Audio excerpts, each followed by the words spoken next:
you could hear all the ambulances like they were running back and forth, back and forth, back and forth. So you knew it was really bad when it was just constant, non-stop sirens.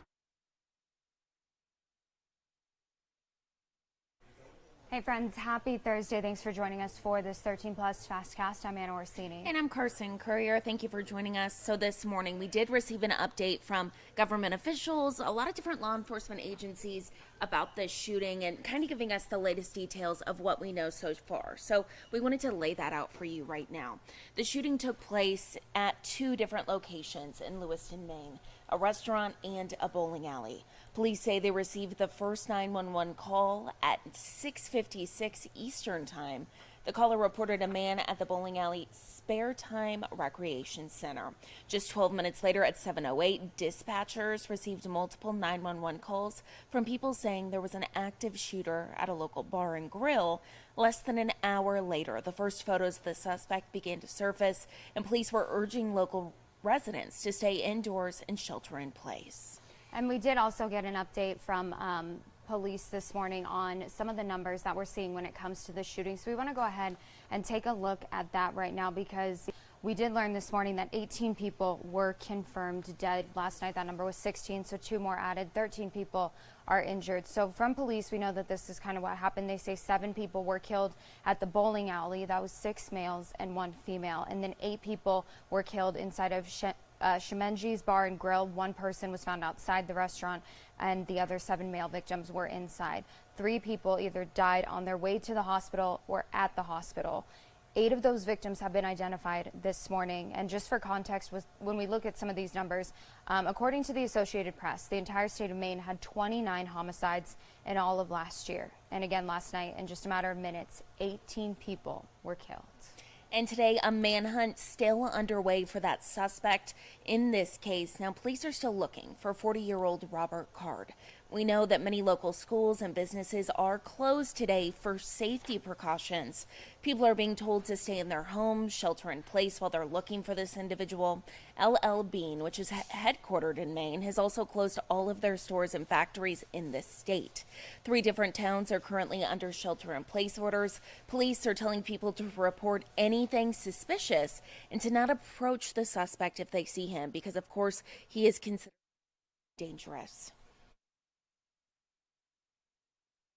We just want anybody to communicate anything that they see in Lisbon. That way we can investigate everything. We've had everything from people calling about noises in the basement, noises in the woods, suspicious people, gunshots, all night long since the incident in Lewiston.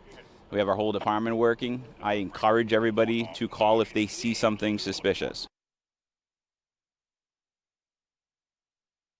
Go ahead and just take a look again at the suspect in this case, the person that police are searching for. Now, at first last night, they were calling this a person of interest. They have now confirmed that they are comfortable calling this person a suspect. It's 40-year-old Robert Card. Police say that he is a certified firearm instructor and a member of the U.S. Army Reserves.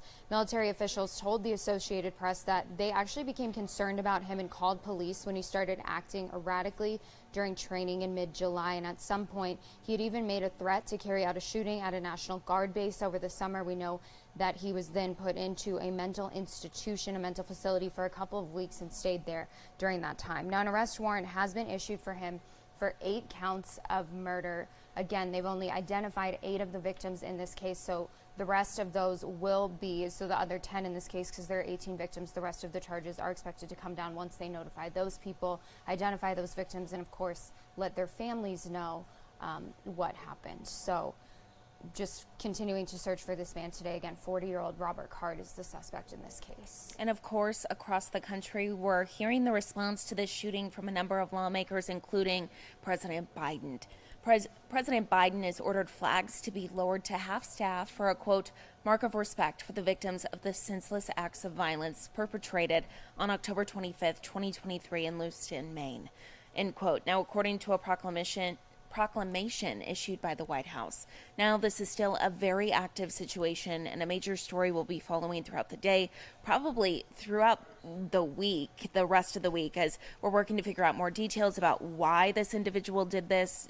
Obviously, police working to figure out where this man is. Again, schools and businesses on lockdown this morning. We will keep you updated both on air and online right here on 13 Plus as well. So be sure to follow our social media pages for all of the very latest. Yeah, and that's something that police actually said during that press conference this morning. People were asking questions, about the mental health issues that were addressed. What could have been the motive? Because people always want to know, why would somebody do this? And I mean, that's a question that I think a lot of us can't even begin to come up with an answer to. But they said, that's not the focus right now. The focus is identifying the rest of the victims, making sure that the people who are injured recover and are taken care of, and then also finding this person. Because 3 different towns, like you said, under shelter in place, a very scary situation. So something we'll keep an eye on throughout the day. But closer to home, we're also learning more about an incident at the U of A. Now, we've talked about 2 different incidents recently.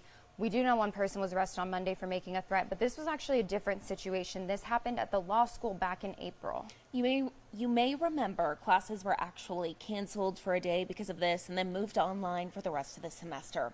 We now know a professor called police late one night after he said one of his students called him concerned about a classmate. As we've reported, the student was saying things like, quote, "I pack a loaded 9mm around with me because I'd rather kill a transphobe than get killed. But even then, I'd still probably die in a gunfight," end quote. End quote, also saying, "I don't want to die. I think I will make it out. But if I don't make it out, read this at my funeral," end quote. After the professor received that call from one of his students, he then called police. The student that called me, her name is telling me that is posting strange things on Instagram and is sending her messages that are incoherent and all over the place, talking about race, talking about her unsafety, not feeling safe. And so that's why she called me at this hour. This is not usual for this student to contact me at this hour. All right. The student has been banned from campus and all university activities, but was never charged with a crime.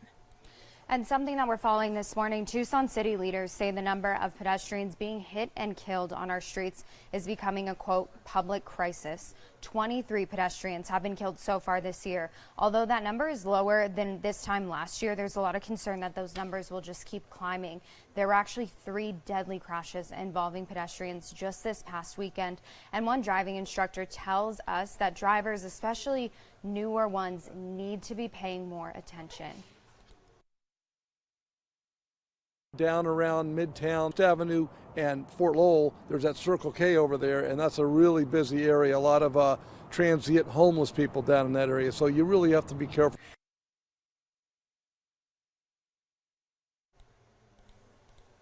And we also spoke with Pima County leaders about more than the $1 million in grants that they received from February to address the pedestrian safety here at home. And they say that right now they're just focusing on coming up with a plan and are ready to get a team together to address this issue. And of course, something that a lot of people are concerned about, because we do report on those crashes pretty frequently, and it's very scary for both drivers and people who are walking around town. And this weekend, that's something that you will need to watch out for on your roads. It is the 20th annual Cyclovia in Tucson. This is so fun. It happens every year. Kind of the goal here is to just let people know about all the different ways you can get around Tucson. Walking, biking, public transportation, the works. And this year they have a new route. Our very own Jack Cooper has the latest. All along that brand new 3.5-mile route, there will be different activity hubs where there will be a lot of different things for you and the family to check out. The dedicated space allows you to enjoy our neighborhood streets car-free. I'm told there will be free bike sharing, so you can ride along the route instead of walking. And since it's a car-free event, organizers are asking you to take public transportation or carpool if you plan on going. There's no beginning, no end, so you can do a little bit. You can come anytime, you can stay as long as you want. And at each of the hubs there will be food trucks, music, entertainment, a lot of great community partners and resources doing fun activities. So you really can come for as long as you want and stay and enjoy the whole day or just a piece of it. And yeah, it's free and fun for everyone. As always, organizers are doing their Cinco for Ciclovia bingo event. Basically how it works, you'll come down here and get your bingo card, and then you'll go all throughout the 3.5-mile route trying to get bingo, doing little activities and a scavenger hunt. If you do get bingo, you'll be entered for a chance to win some prizes. For more information on Ciclovia Tucson, remember, it's this Sunday. We have all the details you need to know up on our website. Reporting downtown, Jack Cooper. Back to you. And speaking of Cyclovia this weekend, what a great weekend for it. Look, it's Sunday, 80 degrees, so it's like the weather gods were just, paying attention to that event on Sunday, giving you 80 instead of the 87 it's going to be on Saturday. I think the weather gods have just been listening to us complaining. For the last 3 months. Right? Sure have, yeah. Because look at this 7-day forecast, and it just looks even better starting on Monday. I know, we're trending in the right direction. 78, I don't like seeing that temperature go up on Wednesday. Hopefully it won't go to 80 on Thursday. But overall, temperatures look good. If you've been outside either late at night, early in the morning, it's kind of chilly out there. It's a little crisp out there. Yeah, trick-or-treaters might have to start thinking about incorporating some jackets into their Halloween costumes. Yeah, absolutely. I used to hate that as a kid. But you know what? It has to happen. You lived in Illinois. I lived in Colorado. So it had to happen. You couldn't, wearing the dress was not an option. You had to wear, the sweatpants under the dress. The turtleneck under the costume. Yeah, it was like a whole separate costume preparing the cold weather clothing. But good news here, temperatures right where we want them to be this time of the year. Also not going to be too bad for the game on Saturday, the home game. I know it's a night game, so shoot, 87 degrees as a high. Sign me up. That's the kind of weird time of the year, though, where during the day you'll be warm at the tailgate. Yeah. And then at night, probably going to want to bring a light jacket for the game. Exactly. So there could be worse. Still could be triple digits. We like it. We'll take it. We're taking a live look at it, Tucson right now.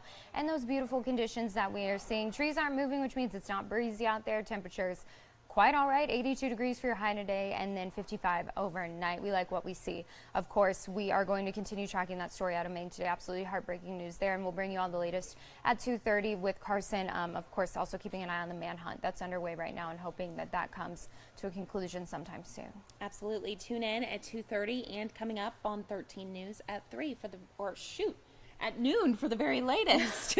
Thank you all so much for watching.